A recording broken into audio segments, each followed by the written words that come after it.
नमस्कार दोस्तों, मेरा चैनल कथा भक्ति सागर में आप लोग का स्वागत है। आज हम आंवला नमी की कथा सुनेंगे जो कार्तिक माह में सुना जाता है। एक आंवलिया राजा थे जो रोजाना 1.25 मन सोने का आंवला दान करके खाना खाते थे। एक दिन उनके बेटे बहू ने सोचा कि अगर इतना आंवला रोज दान करेंगे तो सारा धन खत्म हो जाएगा।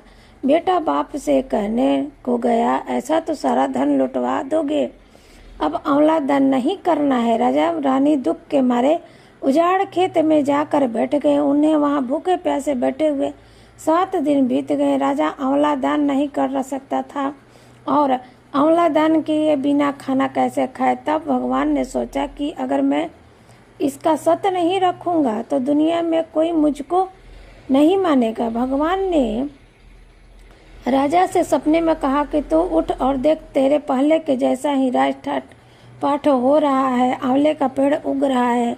उठकर आंवला दान करो और खाना खाओ।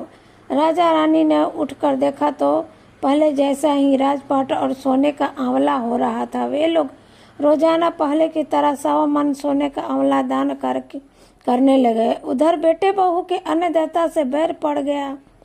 आसपास के लोग कहने लगे कि जंगल में एक आंवलिया राजा रहते हैं, उनके पास चले जाओ, वह तुम्हारा दुख दूर कर देंगे। वे लोग वहां पहुंचे तो रानी ने ऊपर से देख लिया। अपने आदमी से कहा कि इनको काम पर रख लो, इनसे काम तो कम करवाओ और मजदूरी ज़्यादा देना। एक दिन रानी ने अपनी बहू को बुलाकर कहा कि मैं तेरा सिर धो देती हूँ, बहू तू मेरा सिर धो दे। बहू सिर धोने लगी तो बहू की आंखों से आंसू रानी की पीठ पर गिर गया। रानी ने पूछा कि बहू तो रोने क्यों लगी, जैसी बात है बता दे।